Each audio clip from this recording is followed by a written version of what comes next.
Assalamualaikum warahmatullahi wabarakatuh. Salam ATR BPN, melayani profesional terpercaya. ASN berakhlak, bangga melayani bangsa. Sebelumnya izinkan saya sedikit berpantun. Ada Tatang sedang bertamu, selamat datang di Berbagi Ilmu. Baik, sebelum memulai agenda kita hari ini, perkenalkan saya Kurotu Aini sebagai moderator, dan ada 4 narasumber kita hari ini. Yang pertama Mas Rizky Aji Nugroho. Halo. Yang kedua ada Mbak Angga Rita Intan Masyito. Halo. Yang ketiga ada Mbak Dwi Ayu Lestari. Hai. Dan yang keempat ada Mbak Sarfatra Eva Yulian. Sore Mbak. Sebelumnya, salam hormat kami kepada Bapak Ratmono sebagai tutor agenda 3 kita hari ini, serta teman-teman sekalian yang mengikuti diskusi kita hari ini. Pada podcast kali ini, kita akan menampilkan 2 video untuk analisis kasus, bad practice dan best practice mengenai penerapan manajemen ASN dan Smart ASN di lingkungan Kementerian ATR BPN. Sebelum kita mulai diskusi, mari kita satukan pemahaman kita, apa sih makna dari manajemen ASN? Mbak Ayu bisa dijelaskan? Baik, terima kasih Mbak Aini. Sebelum kita menginjak ke pokok pembahasan, alangkah baiknya jika kita mengetahui apa itu manajemen ASN. Manajemen ASN merupakan pengelolaan ASN untuk menghasilkan pegawai ASN yang profesional, memiliki nilai dasar, etika profesi, bebas dari intervensi politik, dan bersih dari praktik korupsi, kolusi, dan nepotisme. Begitu Mbak. Baik, terima kasih Mbak Ayu. Untuk selanjutnya, pengertian Smart ASN bisa dijelaskan oleh Mbak Anggi. Ya, terima kasih atas waktunya Mbak Aini. Jadi saya akan menjelaskan sedikit mengenai Smart ASN. Jadi sebagai seorang ASN, kita harus menjadi Smart ASN, di mana kita harus memiliki dan menguasai cara bermedia digital secara bertanggung jawab.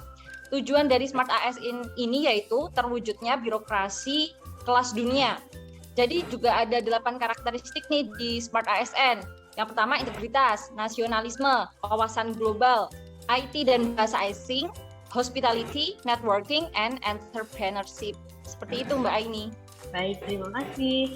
Tanpa berlama-lama lagi, mari sama-sama kita saksikan video yang pertama, bad practice. Saudara, kantor Badan Pertanahan Nasional Jakarta Selatan digeledah polisi. Penggeledahan dilakukan setelah polisi menciduk 4 pejabat BPN Jakarta Selatan yang terlibat dalam sindikat mafia tanah milik keluarga selebritas Nirina Zubir. Hari ini, penyidik Subdit Harda Ditreskrimum Polda Metro Jaya menggeledah kantor Badan Pertanahan Nasional Jakarta Selatan di Jalan Haji Nawi, Tanjung Barat, Jakarta Selatan. Polisi menyebut 4 pejabat BPN diduga terlibat dalam kasus mafia tanah di Jakarta dan Bekasi. Salah satunya termasuk kasus sertifikat tanah milik keluarga artis Nirina Zubir. Penggeledahan dilakukan setelah polisi menciduk keterlibatan pejabat BPN Jakarta Selatan dalam sindikat mafia tanah milik keluarga selebritas Nirina Zubir terbongkar. Mereka menggunakan data palsu, kemudian apabila suatu lokasi itu belum ada sertifikatnya, dibuat data palsu bekerja sama dengan oknum, akhirnya menjadi sertifikat. Dan yang paling canggih, ada illegal access. Seharusnya akun yang tidak bisa ditembus oleh mafia itu. Kepala BPN Jakarta Selatan menyatakan mendukung upaya polisi untuk memberantas mafia tanah. Dengan terungkapnya kasus ini, masyarakat diimbau mendatangi langsung kantor BPN jika ingin mengurus perubahan hak milik tanah. Sangat mendukung penuh pemberantasan mafia tanah kepada masyarakat untuk tetap yakin datang langsung mengurus sertifikatnya ke kantor pertanahan Jakarta Selatan. Sebelumnya, polisi menetapkan 3 tersangka baru dalam kasus mafia tanah milik keluarga Nirina Zubir. Ketiganya ditangkap berdasarkan pengembangan dari sidang kasus yang sama. Baik, video tersebut terkait 4 pejabat BPN Jakarta Selatan yang terlibat dalam sindikat mafia tanah. Langsung saja kita dengarkan tanggapan dari Mbak Sarfatra, dipersilakan. Terima kasih kesempatannya Mbak Ini. Menurut saya dari video tersebut, perilaku yang dilakukan oleh pegawai BPN menunjukkan bahwa pegawai tersebut telah melanggar kode etik sebagai ASN, yakni tidak menjaga harkat, martabat, dan juga kehormatan sebagai pegawai ATR BPN, dengan melakukan pemalsuan sertifikat yang didahului dengan cara menghapus data fisik dan juga data yuridis secara manual tidak sesuai SOP yang ada. Bidang tersebut merupakan produk dari sertifikat bidang PTSL 2019 3 tahun yang lalu. Para oknum ini tidak bisa dijadikan teladan bagi para pegawai BPN yang lain karena tidak mentaati peraturan perundangan yang berlaku. Pegawai BPN tersebut tidak menerapkan core values ASN yang akuntabel, yaitu tidak memiliki integritas. Perbuatan yang dilakukan oleh keempat oknum tersebut menunjukkan adanya kelemahan sistem pengendalian ASN yang menjadi salah satu tombak untuk menindaklanjuti tindak pidana korupsi yang dilakukan oleh oknum tersebut. Sehingga semakin longgarnya sistem pengendalian ASN, maka akan semakin terbukanya peluang untuk melakukan tindak pidana korupsi. Harusnya kita sebagai pegawai ATR BPN harus memberikan pelayanan yang maksimal kepada masyarakat atau pemohon. Bukan kita yang malah mengambil uang dari masyarakat tersebut. Sebab sebagai pegawai BPN, kita sudah mendapatkan hak, yakni menerima gaji, tunjangan, dan juga jaminan pensiun. Oleh karena itu, kita harus menjalankan kewajiban kita sebaik-baiknya sebagai pelayan publik yang baik. Jika sudah memberikan pelayanan yang baik, maka masyarakat akan menunjukkan bahwa pegawai BPN yang profesional dan bebas dari praktek KKN. Dan pada akhirnya, kepercayaan masyarakat terhadap kita sebagai pelayan publik tetap terjaga. Begitu Mbak Ini. Terima kasih Mbak Safa. Selanjutnya kita dengar tanggapan dari Mbak Anggi. Dipersilakan. Ya, terima kasih atas kesempatannya Mbak Aini. Jadi tanggapan saya yaitu kasus mafia tanah saat ini menjadi sorotan baik oleh masyarakat maupun aparat penegak hukum. Mafia tanah erat hubungannya dengan BPN. Adanya mafia tanah membuat nama BPN tercoreng karena pegawai BPN juga terlibat dalam kasus tersebut. Tindakan ilegal seperti mengeluarkan sertifikat palsu jelas melanggar kode etik ASN, yaitu tidak jujur, tidak bertanggung jawab, serta tidak menjaga harkat dan martabat sebagai ASN. Selain itu juga tidak menerapkan core values berakhlak, khususnya pada nilai akuntabel dan loyal. Kemudian kasus ini pun menunjukkan bahwa masih lemahnya sistem pengendalian ASN, yang mana tujuan dari pengendalian ASN ini agar tidak adanya praktik KKN serta tindakan ilegal lainnya. Sebagai ASN, kita tuh seharusnya bertanggung jawab sesuai dengan sumpah jabatan yang kita ucapkan dan mentaati peraturan perundang-undangan yang berlaku. Sekian dari saya, Mbak. Terima kasih, Mbak Anggi. Baik, langsung saja kita simak video yang kedua, yaitu best practice.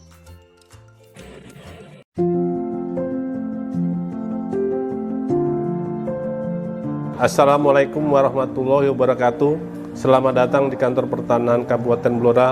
Dalam rangka peningkatan pelayanan prima, Kantor Pertanahan Kabupaten Blora telah menyediakan loket prioritas. Loket prioritas ini diperuntukkan bagi pemohon langsung tanpa kuasa, ibu hamil menyusui, lansia, dan disabilitas.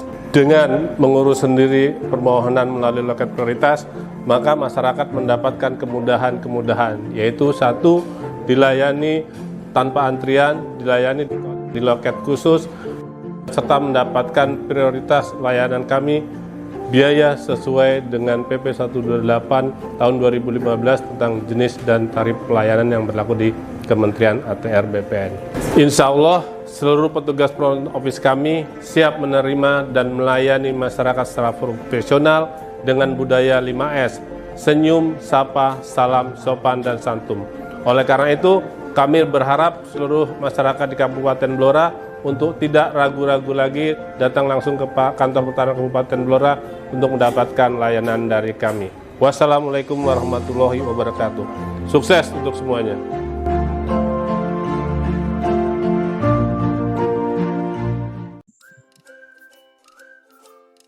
Baik, bagus sekali ya. Dalam video terlihat demi meningkatkan pelayanan prima, Kantor Kabupaten Blora telah menyediakan loket prioritas. Langsung saja kita dengarkan tanggapan dari Mbak Ayu, dipersilakan.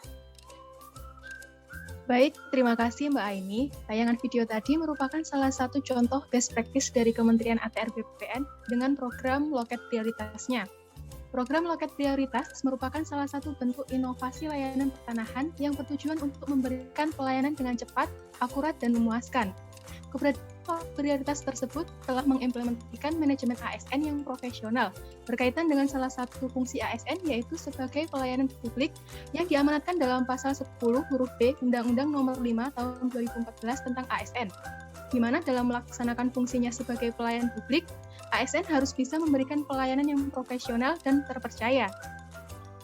Nah, dengan adanya loket prioritas ini, menurut hemat saya dapat menciptakan pelayanan prima yang berorientasi pada pemenuhan harapan publik. Banyak dari masyarakat yang ingin mengurus sendiri berkas pertanahan, namun terkendala dengan pekerjaannya. Dengan dibukanya layanan pertanahan di hari Sabtu dan Minggu, diharapkan bisa membawa dampak positif bagi masyarakat yang ingin mengurus sendiri berkas pertanahan, sehingga tidak perlu lagi bantuan pihak ketiga, seperti notaris atau pihak lain. Inovasi semacam ini merupakan bentuk komitmen yang menunjukkan kesungguhan kantor pertanahan dalam melayani masyarakat, sehingga dapat menghilangkan stigma buruk tentang pelayanan pertanahan yang membutuhkan waktu lama. Seperti itu, Mbak.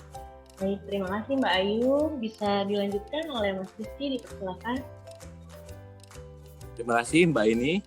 Kalau menurut saya dengan adanya loket pelayanan prioritas ini merupakan sebuah terobosan yang baik dalam memberikan inovasi untuk memberikan pelayanan yang terbaik bagi masyarakat. Berdasarkan analisis isu menggunakan teknik analisis SWOT, dari segi strength dengan adanya loket prioritas ini, yang pertama aparatur negara dapat merespon kebutuhan masyarakat untuk membuka layanan pada hari Sabtu dan Minggu. Kemudian yang kedua, aparatur negara memberikan pelayanan khusus dengan antrian tersendiri bagi pemohon yang tanpa menggunakan kuasa. Selanjutnya dari segi weakness, dengan adanya loket prioritas ini memiliki kelemahan, yaitu yang pertama masih terbatasnya jumlah pegawai di kantor pertanahan, sehingga harus dilakukan rolling secara bergantian untuk mengisi piket di hari Sabtu dan Minggu. Kemudian terjadi kecemburuan sosial antara pegawai yang melakukan lembur dan tidak lembur. Kemudian dari segi opportunities, dengan adanya loket prioritas ini memiliki peluang. Yang pertama, dapat meningkatkan minat masyarakat untuk datang langsung ke kantor pertanahan, sehingga dapat meningkatkan penerimaan negara bukan pajak. Kemudian yang kedua, meminimalisir terjadinya tunggakan berkas permohonan, karena berkas permohonan loket prioritas ini dapat langsung dikerjakan selama 7 hari dalam seminggu.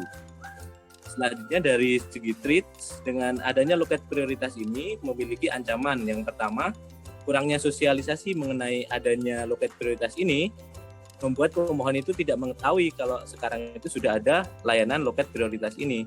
Kemudian yang kedua, untuk layanan loket prioritas yang dibuka pada hari Sabtu dan Minggu, kemungkinan itu akan sepi pendaftar karena kebanyakan masyarakat itu lebih memilih untuk berlibur, sehingga mungkin layanan loket prioritas ini dapat dibuka di tempat publik ya, sebagai langkah untuk jemput bola bagi masyarakat yang ingin mengurus sertifikat tanahnya. Mungkin menurut saya seperti itu Mbak Aini. Baik, terima kasih Mas Rizky.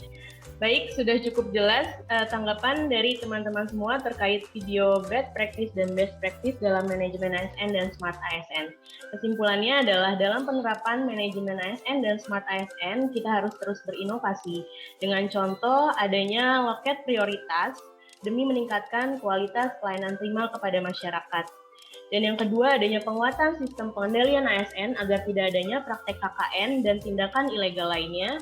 Dan apabila kita sudah berhasil melakukan transformasi digital secara penuh, maka ruang gerak mafia tanah akan berkurang demi terwujudnya pelayanan yang profesional, terpercaya, dan berkelas dunia di Kementerian ATR BPN. Baik, terima kasih untuk semua narasumber kita hari ini. Semoga apa yang kita diskusikan bermanfaat. Lebih kurangnya mohon maaf. Ada kelapa di depan pintu. Sampai jumpa di lain waktu. Salam ATR BPN, melayani profesional terpercaya. ASN berakhlak, bangga melayani bangsa. Terima kasih. Wassalamualaikum warahmatullahi wabarakatuh. Waalaikumsalam warahmatullahi wabarakatuh. Waalaikumsalam warahmatullahi wabarakatuh.